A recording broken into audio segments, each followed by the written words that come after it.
వాటిని మార్ఫింగ్ చేసి అసభ్యకరంగా అమ్మాయి గౌరవానికి భంగం వాటిల్లే విధంగా చేసినందుకు కొన్ని క్రిమినల్ కేసులు, పంచాయతీలు సెటిల్మెంట్లు చేసి మీడియాను అడ్డం పెట్టుకొని మీడియాను అడ్డం పెట్టుకొని బ్లాక్మెయిల్ చేసి పంచాయతీలు సెటిల్మెంట్లు చేస్తే ఆఖరికి ఒక కుటుంబం ఆత్మహత్య చేసుకోబోతే దానివల్ల కొన్ని కేసులు.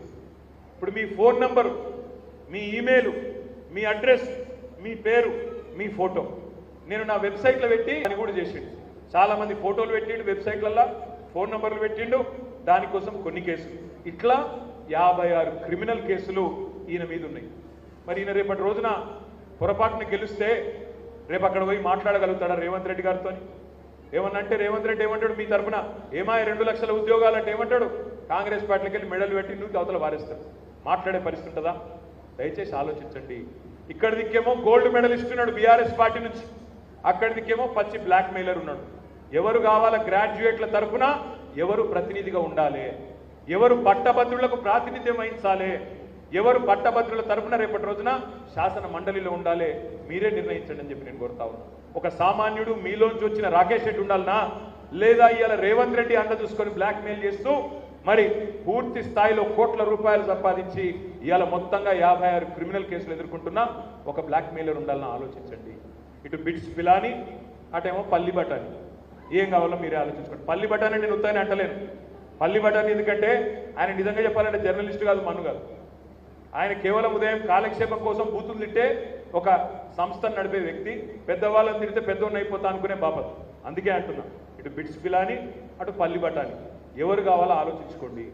దయచేసి నేను మిమ్మల్ని కోరేది ఒకటి, ఇవాళ 2 లక్షల ఉద్యోగాలు ఇస్తానని చెప్పి మోసం చేసిన 420 రేవంత్ రెడ్డి, రైతులకు రైతు భరోసా ఇస్తానని చెప్పి మోసం చేసిన 420 రేవంత్ రెడ్డి, అదేవిధంగా మా ఆడబిడ్డలకు 2500 రూపాయలు ఇస్తానని చెప్పి మోసం చేసిన 420 రేవంత్ రెడ్డి, 420 హామీలు ఇచ్చి తెలంగాణ సమాజాన్ని మోసం చేసిన 420 రేవంత్ రెడ్డి కాంగ్రెస్ పార్టీ.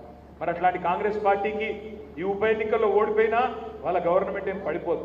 కానీ మీరు విజ్ఞతతో తీర్పునిస్తే, మీరు గట్టిగా ఆలోచించి తీర్పునిస్తే రేపు వాళ్ళకు ఒక జలకిచ్చినట్టు అవుతుంది, ఒక హెచ్చరిక చేసినట్టు అవుతుంది. మీరు హామీలు నిలుపుకోకపోతే మిమ్మల్ని కూడా దించుతాం. కేసీఆర్ని 9.5 ఏళ్ల తర్వాత దించినాం, మీరు 5 నెలల్లోనే మొత్తం భ్రష్టు పట్టించినారు, మీకు కూడా తప్పకుండా బుద్ధి చెప్తామనే మాట మీరు చెప్పినట్టు అవుతుంది. మాకేమీ ఈ ఒక్క ఎన్నికతో ప్రభుత్వం రాదు, లేదా కాంగ్రెస్ ప్రభుత్వం పడిపోదు. కానీ మీకు మంచి జరుగుతుంది. మీ తరఫున మాట్లాడేటోళ్ళు ఉంటే, మీ తరఫున కొట్లాడేటోళ్ళు ఉంటే, మీ తరఫున ప్రభుత్వాన్ని ప్రశ్నించేటోళ్ళు ఉంటే మీకు లాభం జరుగుతుంది. 420 హామీల విషయంలో ప్రభుత్వాన్ని నిలదీసే ఒక గొంతు శాసన మండలికి పోతుంది. దయచేసి నేను మిమ్మల్ని కోరేది ఒకటి, ప్రభుత్వాలు అధికారాలు ఎవరికైనా కూడా పర్మనెంట్గా ఎవరికి ఉండవు, అవి అశాశ్వతం. మేము కూడా 9.5 ఏళ్ళు ప్రభుత్వాన్ని నడిపినాం, మా శాయశక్తుల పనిచేసినాం, బ్రహ్మాండంగా పనిచేసినాం, 2 లక్షల ప్రభుత్వ ఉద్యోగ నియామకాలు చేసినాం. కానీ చెప్పుకోలేకపోయినాం. ప్రభుత్వ ఉద్యోగులకు అత్యధికంగా జీతాలు భారతదేశంలోనే హైయెస్ట్ ఇచ్చుకున్నాం, కానీ వాళ్ళని కూడా కన్విన్స్ చేసుకోలేకపోయినాం.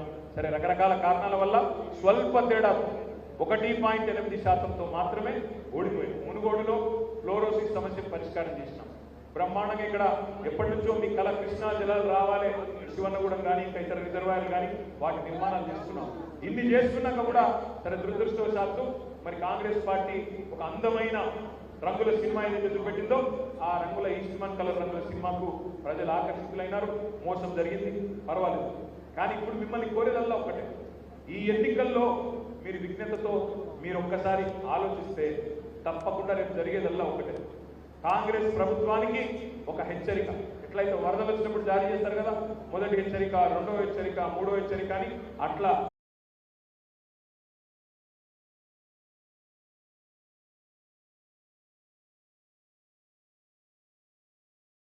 ఒక విజ్ఞప్తి. మిగతా వాళ్ళందరూ సెకండ్ టైం ఓటర్సే కదా, మీకు ఫస్ట్ టైం ఓటర్స్కి ముఖ్యంగా ఒక విజ్ఞప్తి. ఈ ఎన్నికల్లో పార్టీ సింబల్స్ ఉండవు, కారు గుర్తుండదు, వేరే ఏ గుర్తుండదు. ఈ ఎన్నికల్లో పేర్లుంటాయి, పేర్ల పక్కన అభ్యర్థి ఫోటో ఉంటుంది, ఫోటో పక్కన బాక్స్ ఉంటుంది. మన అభ్యర్థి ఏనుగుల రాకేష్ రెడ్డి గారిది 3వ నెంబర్లో ఏనుగుల రాకేష్ రెడ్డి అని ఉంటుంది, దాని పక్కన ఫోటో ఉంటుంది, దాని పక్కన బాక్స్ ఉంటుంది. ఆ బాక్స్లో మీరు వేరే ఏం చేయకండి, వెంకటేశ్వర స్వామి నిలువు నామం ఉంటుంది కదా, అట్లా ఒక నిలువు గీత 1 అనే సంఖ్య. ఒకసారి అందరు 1 అని చేయొద్దండి ప్లీజ్. 1 ఎంపైర్ అవుట్ అని చెప్తారు కదా, అట్లా 1. ఈ 1 అన్నది ఒక్కటే వేయండి దయచేసి. అందులో మీరు ఇంకేం రాసినా ఓటు చెల్లదు. మీరు ఇంటూ పెట్టినా టిక్కు పెట్టినా ఓఏటి 1 అని రాసినా ఓటు ఖరాబ్ అవుతుంది. కొంతమందికి సెంటిమెంట్ ఉంటుంది, ఓం అని రాస్తారు, కొంతమంది జై తెలంగాణ అని రాస్తారు, కొంతమంది శ్రీరాముడు నీవే గలవు అని రాస్తారు. అవేం దండం పెడతా అవేం రాయకుండ్రి. కేవలం ఒక్కటే ఒక గీత నిలువు గీత గీయండి.